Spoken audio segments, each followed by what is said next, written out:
Bien, jóvenes, buenas tardes. Vamos a comenzar con la clase.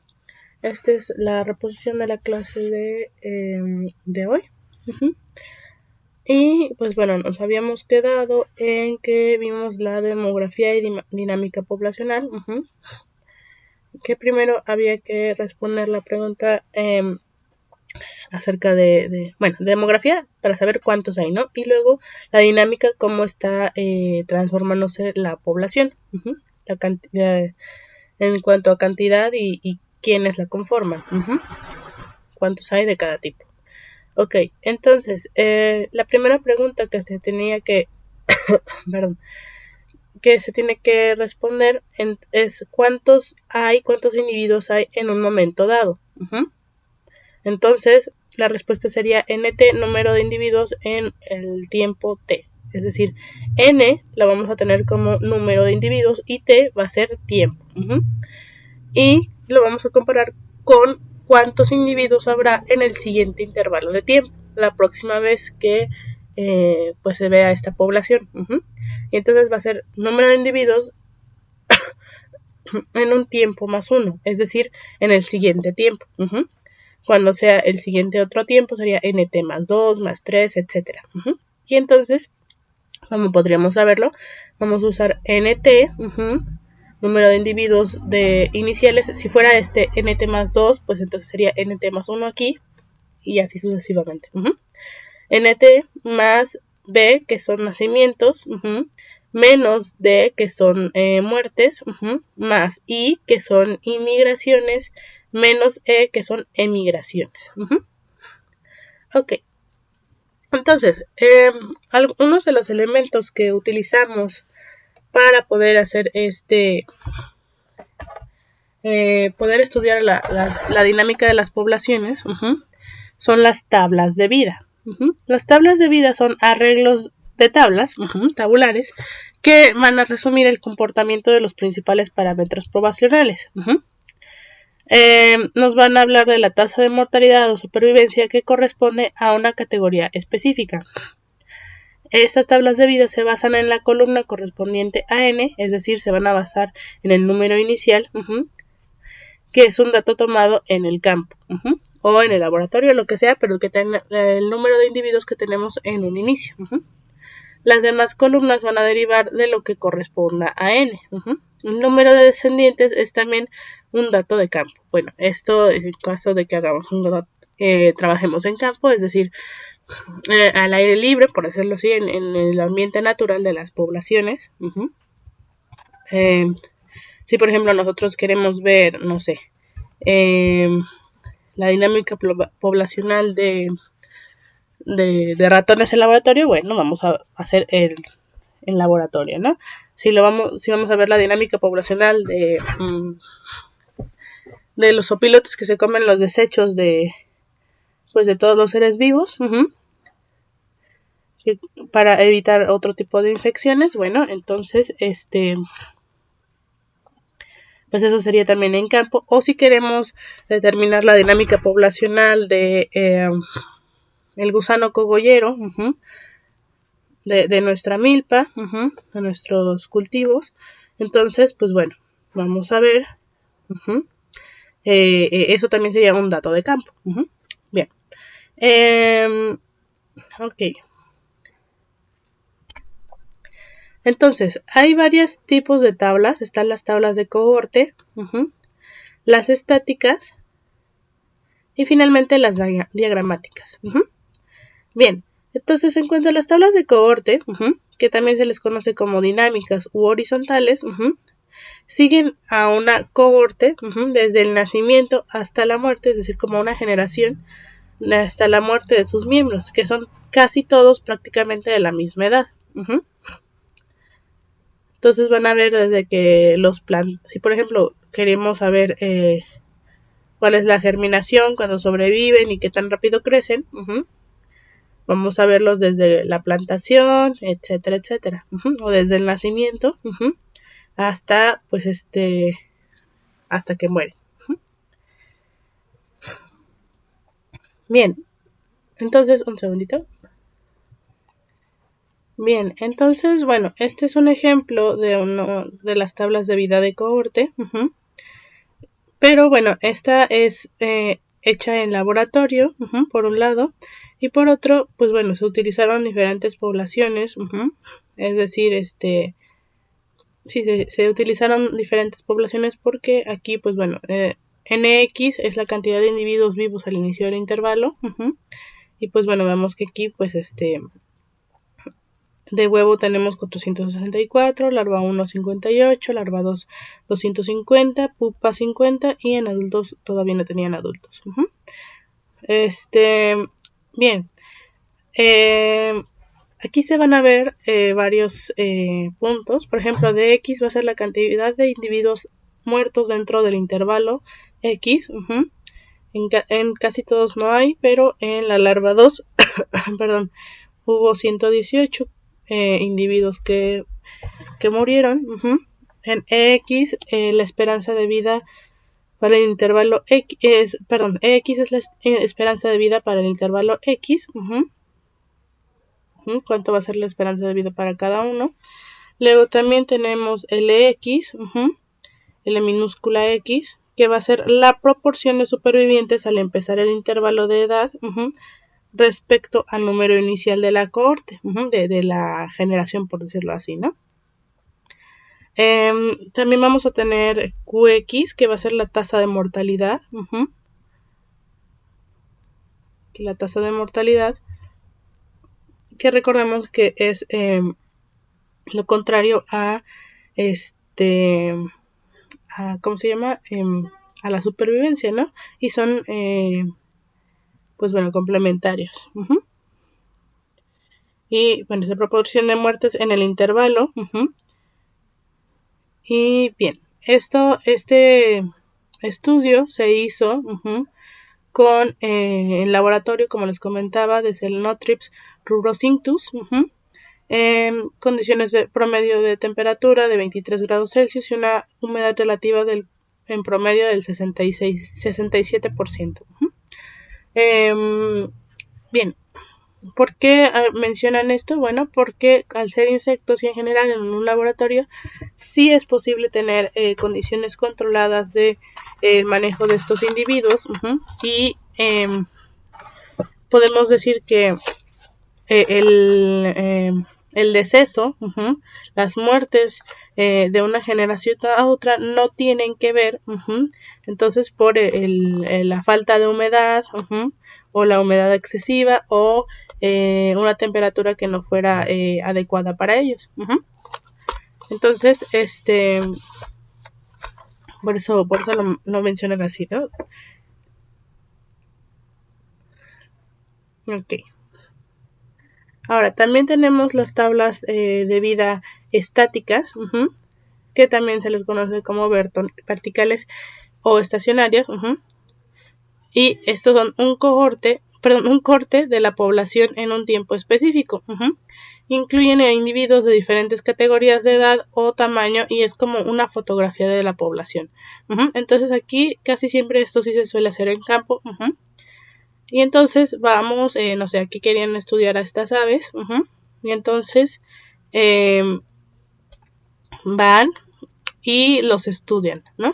Y aquí pues no va a ser una sola generación, generalmente, o bueno, dependiendo de la especie, claro, ¿no? Pero por ejemplo en los pájaros, pues bueno, no se reproducen una vez y mueren, sino que ellos, recordemos, pues tienen varios eventos reproductivos.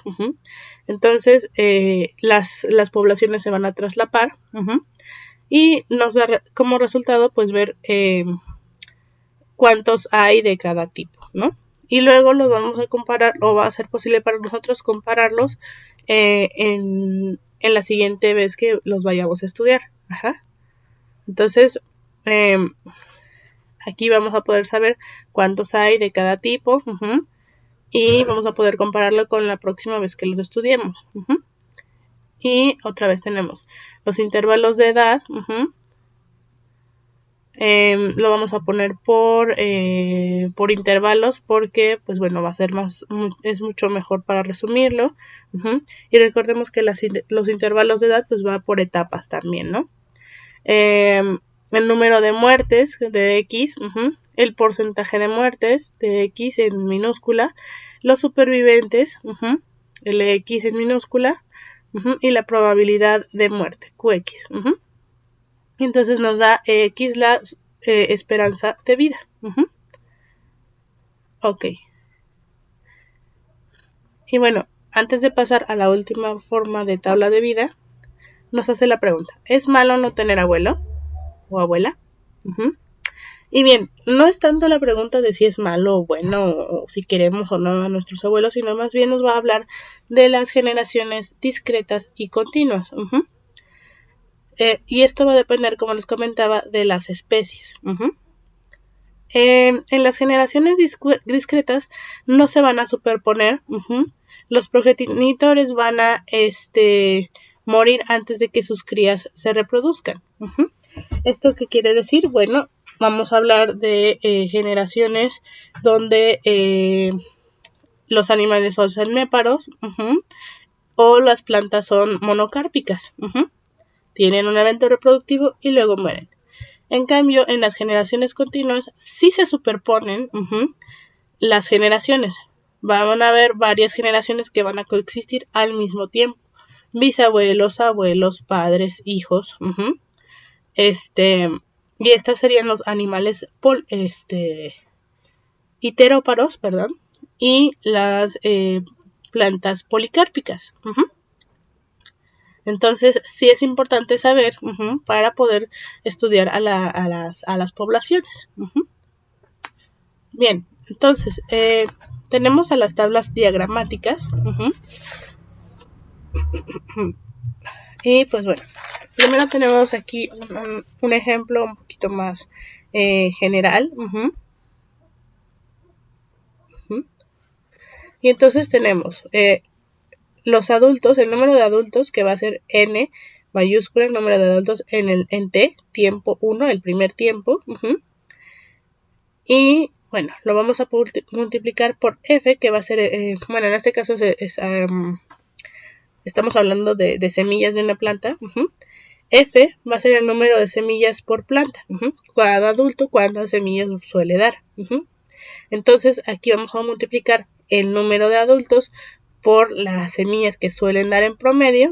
Y entonces vamos a tener primero semillas, que va a ser nt por f. Y entonces, luego lo vamos a multiplicar por g, que es la probabilidad de que estas semillas sí germinen o no. Entonces vamos a multiplicar nt por f y luego por g. Y vamos a tener las plántulas, que van a ser nt por f por g. Y luego vamos a tener el e, que es la probabilidad de que estas semillas se conviertan en adultos. Estas plántulas, se conviertan en adultos y lleguen a la edad madura. Y entonces aquí tendríamos los nuevos adultos. Y hay dos opciones. Tendremos aquí estos adultos y también tenemos que hablar de la posibilidad de qué tan probable es que sobrevivan los adultos que estaban en nuestra primera generación hacia la segunda generación. Aquí tenemos tiempo más 1, nt más 1, y entonces aquí vamos a sumar los adultos que sobrevivieron más las plántulas que maduraron hasta ser adultos, o las semillas que germinaron y maduraron hasta ser adultos. Entonces, si no hubo ninguna supervivencia, pues este va a ser 0 y nada más contamos con esto. Pero si hubo alguna supervivencia, pues bueno, sumamos esto más esto y nos va a dar los adultos que vamos a tener. Ok, ahora vamos a hablar también aquí de estas del saltamontes, que es Coryphus bruneus.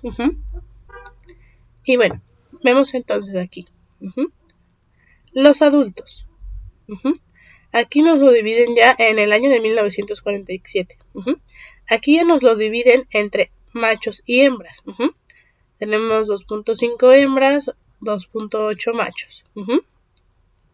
Puede ser en miles, en cientos, bla, bla, bla, ¿no? Por eso está así. Ok.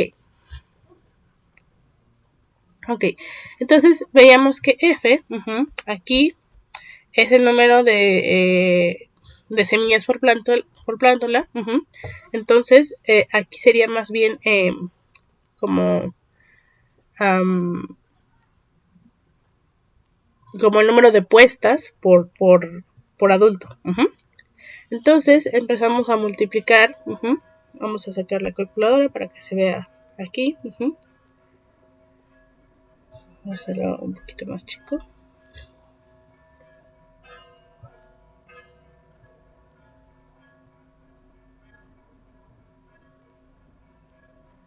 Ok.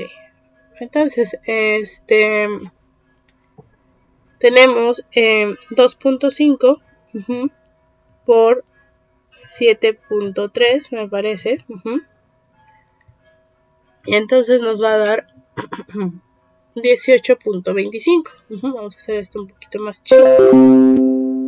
Vamos a expandirlo lo más que podamos. Ok. Bueno. Permítanme para que no desaparezca la calculadora cada rato.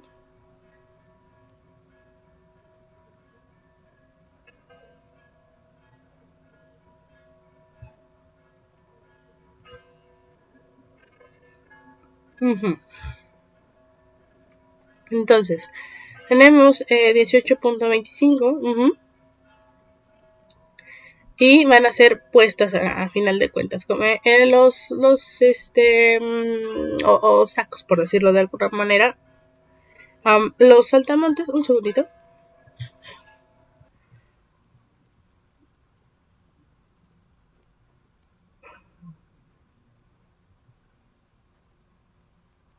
Ok, perdón, los saltamontes generalmente ponen sus sacos y cada saco tiene cierta cantidad de huevos. Entonces, cada saco aquí nos dice que tiene 11 huevos. Vamos a multiplicar entonces el número de puestas, 11 por 18.25. Cada saco, aquí tenemos 18.25 sacos y lo vamos a multiplicar por 11. Y nos va a dar 200.75. Ahora, ya vamos a empezar con esta parte de la supervivencia. Si nos damos cuenta, aquí P es el chance o la posibilidad de supervivencia, pues lo mismo acá. O G también, pues la posibilidad de que pasen a la siguiente etapa. Si nos damos cuenta, lo podemos ver por los símbolos, ¿no? F, bueno, es cuántos dan por planta, como su fertilidad, por decirlo así, su reproductividad, y en triángulo vemos la posibilidad de supervivencia de un lugar a otro, y en un rectángulo vemos cuántos individuos son finalmente. Entonces tenemos 200.75 huevos, y de estos huevos, pues bueno, cuántos van a sobrevivir o cuántos iban a eclosionar, fueron fecundados y sí eclosionan. Entonces 200 por 0.079 nos da 15.85. Entonces aquí el máximo siempre va a ser 1.0. 1.0. 1.0 es el 100%, por decirlo así. Entonces aquí vemos que el 7.9% es la posibilidad de que sobrevivan, o bueno, de que eclosionen estos huevos. Ok. Entonces, este 15.86 lo vamos a multiplicar por la siguiente ocasión, que es qué posibilidades hay de que pasen del estadio 1 al estadio 2. Entonces lo vamos a multiplicar por 0.72, me parece. Y nos va a dar 11.42. Obviamente pues los números van a estar redondeados, entonces por eso dice 11.42. Y luego lo multiplicamos, es decir, el 72% de probabilidades de que pasen del estadio 1 al estadio 2. Luego hay el 76% de posibilidades de que pasen del estadio 2 al 3. Entonces multiplicamos 11.42 por .76 y nos da 8.68. Y luego lo vamos a multiplicar en el estadio 3 al estadio 4 por .76 nuevamente. Y nos da 6.6. Y entonces, ¿cuántas posibilidades hay de que pase del estadio 4 a que sean adultos? Bueno, es el punto 93, me parece. A ver, vamos a multiplicar. O 53, creo que es por .53. No.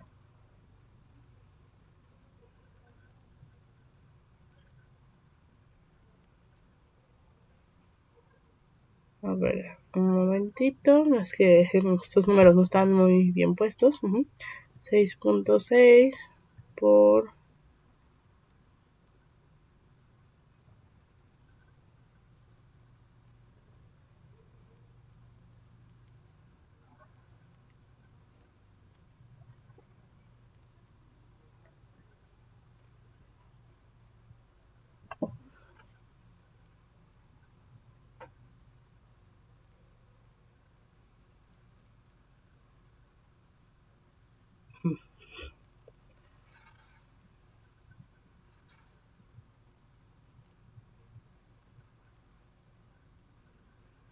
Un momentito, permítanme, jóvenes, disculpen la tardanza.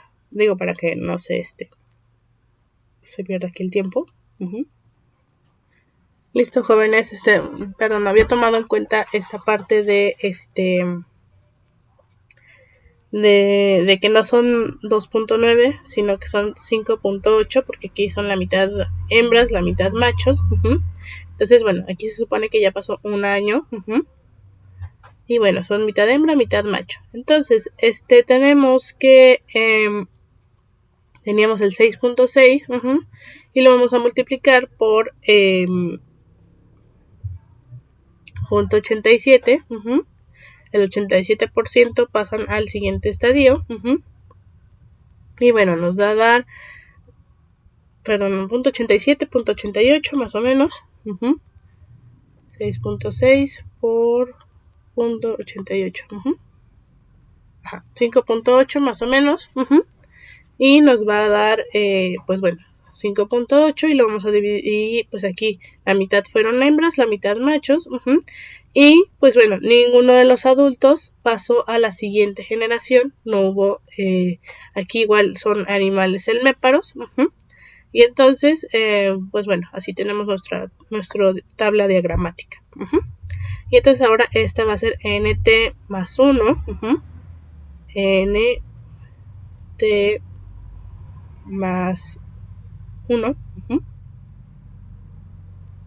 Ok. Bien.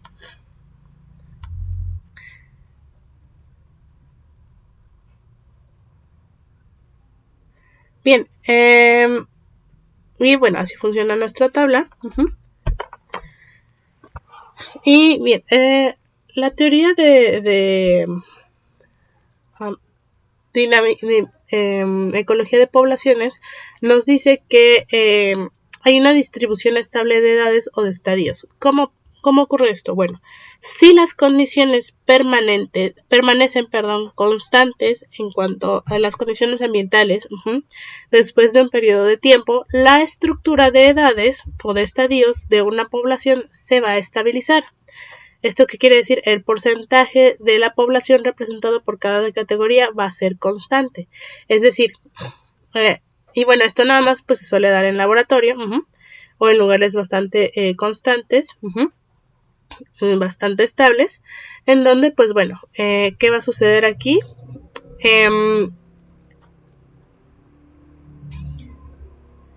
Vamos a tener un segundito, jóvenes. Ok, ajá. Entonces, sí, en una población casi no cambian las condiciones ambientales. Estas permanecen constantes. Después de un rato va a ser la estructura de edades o estadios en una población se va a estabilizar. ¿Por qué? Porque en teoría el mismo porcentaje de estadios va a ser susceptible a las mismas condiciones, y entonces van a seguir muriendo en la misma cantidad, van a seguir sobreviviendo en la misma cantidad y van a seguir desarrollándose al mismo ritmo, en teoría. Pero bueno, esto casi, como les comentaba, casi no ocurre en la naturaleza. Esto suele ser más en condiciones de laboratorio. Entonces, nos dice que solo se puede alcanzar la distribución estable de edades o de estadios cuando las tasas de supervivencia y por lo tanto las de mortalidad y las de natalidad son constantes. Pero esto, como les comentaba, solo es posible si las presiones de selección que actúan diferencialmente sobre las diferentes categorías son constantes en el tiempo. Como les comentaba, muy rara vez. Por ejemplo, podríamos decir que la parte, no sé, de semillas, bueno, sí, de semillas, de cuántas van a poder llegar a semilla, depende de cuánto llovió. Cuántas semillas van a dar por adulto, depende de cuánto llovió. Entonces, entre más agua haya, más semillas dan. Pero si se pasan de agua, pues van a dar menos. Entonces, tiene que llover la misma cantidad para que den la misma cantidad de semillas. Para que la fecundidad sea la misma. Y luego, para que broten, debe de haber, no sé, no debe de haber tanta agua, tanta lluvia, y debe de haber la misma cantidad de nutrientes, etcétera. Entonces, para que broten, debe de ser lo mismo, ¿no? Y luego, para que pasen de plántulas a adultos, se necesita que haya la suficiente cantidad de luz, de humedad y y sea la misma temperatura más o menos para que sí puedan sobrevivir hasta los adultos, ¿no? Entonces, pues bueno, esto casi nunca se da. Bien, ahora tenemos la parte de las metapoblaciones. Estas van a ser un conjunto de poblaciones de la misma especie que se interconectan por la migración de individuos. Hace rato hablábamos de una población a otra en cuanto a muertes y decesos, y ahora vamos a hablar de una población a otra también en cuanto a el movimiento, migraciones e inmigraciones. Bien, ¿cuál es el paradigma aquí? Bueno, la ecología, acerca de la ecología y de la conservación biológica. Ok. Bueno, primero para aclarar aquí, estas metapoblaciones las vamos a ver de la siguiente manera. Imaginemos que tenemos aquí un área grande, ¿no? Un área grande de bosque, de selva. Bueno, bosque tropical perennifolio. Y aquí encontramos varias poblaciones de jabalí, de este pecarí. 1, 2, 3, 4, 5. Y en cada población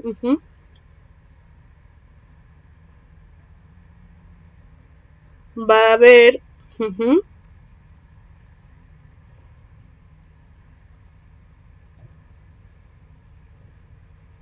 bueno, en cada población va a haber 1, 2, diferentes cantidades de individuos. Ok, 5.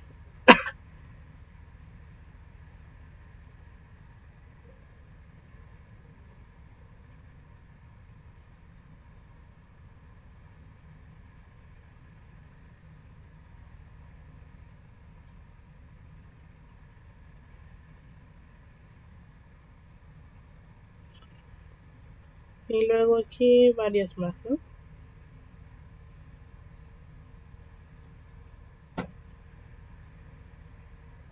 Esta es una población bastante grande.